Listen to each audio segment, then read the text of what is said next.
magaciidu waa Xuseen Weytaan Maxamed Cabdiraxmaan ninkii Jubilee maartay candidate-keeda Mandera East Parliamentary seat ayaan ahaa waxaan tacsi u dirayaa oon ka xumahay oo si la yaab leh zaid aan ugu xumahay masaajidihii Ilaahay lagu caabuday iyo meelihii Ilaahay lagu caabudaa in la xiray oo maanta dadkii meel Ilaahay lagu caabudo la yahay ayaan zaid ugu xumahay arintii iidaheed ayaan maartay aan anagu ka qomamayna ayaan u tacsiinaa reer Mandera insha Allah iyo muslimiinta dhammaan meel ay joogaan iyo hatta dadka kale oo maartay laga xiray meelihii ay wax ku caabudayeen ayaan dhamaantood ayaan maartay ayaan ka xumahay oo na ka tacsiinaa marka laga soo tago tacsiyada iyo inaad ka xun tahay oo bulshada dareenkaada la wadaagto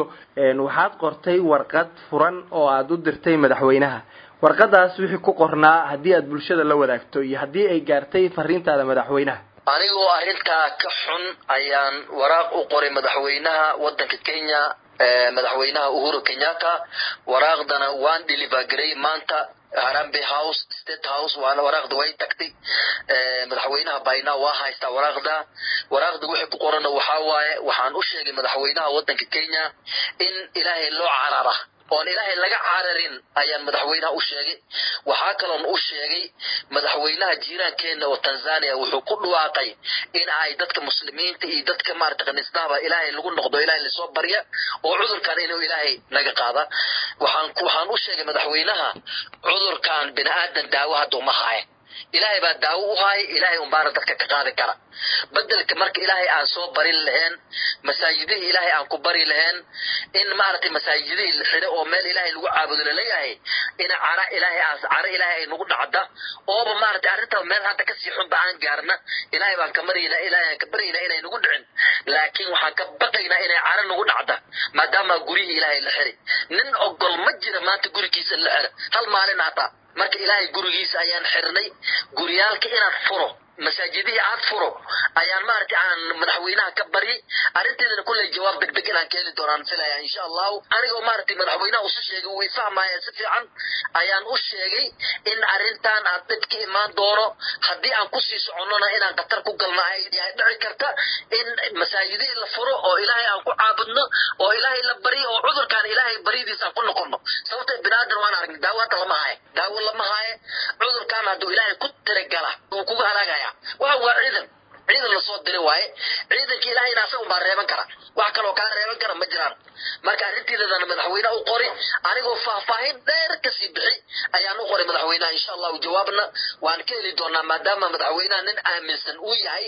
mar walba in wadanka Kenya wuxuu mar walba ka hadlaa hanoola soo ducooyo aan duceysana sanad walbana soo madaxweynuhu soo galay waa la sameeyaa breakfast wacdiirad waa tahay haddaad tihiin siyaasiyiinta gobolka waqooyi bari Kenya sooma ka haboonayn inta aysan dawladda tilaabada qaadin oo ay masaajidda xirin ka hor inaad tilaabadan qaadaan haddaad siyaasiyiinta tihiin sooma haboonayn soo lama oran karo fariintaada haddaad madaxweynaha u dirtay waa mid soo dahday soo lama oran karo lama oran karo sababteeda masaajid la xiri doono ama qaniisada la xiri doono nin ogsanay ma jirin nin u maleynayna ma jira arin haddaan ka horan hore u dhacday ma aha la fikri waxaad ogsan tahay haddaan ka horo waxa la soo maray adduunku waqtiga hore maartay asxaabta Sayyidina Umar inay taan umalayna waqtigiisi 70,000 oo hal maalin ay dhimanay oo u dhimanaysa daacuun ayaa la soo maray jamaaca lama xirin masaajid lama xirin runtii waxa way hadda 30 iyo wax yar ay marayaan dadka dhintay 30 hal maalin ay dhiman marka Ilaahay weyno waxay tahay badalka ku carar lahayn in maartay bahalkan oo maartay ciidan Ilaahay oo Ilaahay hadaan la bari aad maartay Ilaahay ka qaada ayaan maartay meeli cibaadada aan ku xirna waa arin maartay aan ka xunnahay waa mid kale inaan soo daahin ku sheegaa inaan soo daahin masaajidaan la xiraan nin maleynay ama qaniisada aan ku maartay aan soo raacina meeli lagu caabudo Ilaahay lagu caabuday nin maleynay oo inidiisa ay ku jirtay ma jira waxa kale oo ku sheegaa dawladda oo ku dhawaaqina meelaha qaarkood anaga aan xirnay dib muslimiinta aan ahayn ma jira arrinuna hanta markaan aan weytaan aan kala hadlo waa tahay fariintaada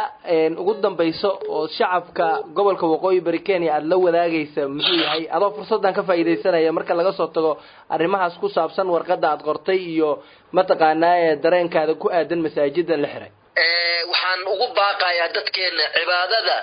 cibaadada maadaama madaxweynaha aan jawaab ka sugayn anaa kama sii hormaraaye cibaadada ilaahay baan baryaynaa habeen iyo dhaar waxaan ilaahay ku baryaynaa masaajidaha inuu ilaahay noo furo maalimihi maartay waxaan dhahaa meelihii cibaadada inuu ilaahay noo furo soon baa diyaar ah hadda wax yar ka laaban arrintan hadday soon nagu gaarta waxaan ka cabsanayaa in hataa soon la caabudo waa ilaahay la caabudo waaye marka ilaahay waxaan ka baryaynaa muslimiinta meel walba joogaan in quraan la akhriyay in ilaahay la baryo oo la duceysto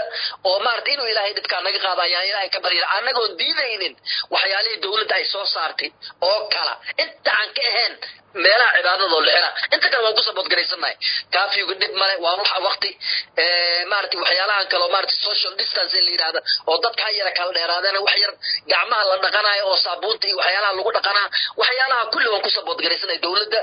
laakiin inta yar ayaa ka codsanaynaa in meelaha cibaadada la furo oo ilaahay aan ku barin insha Allah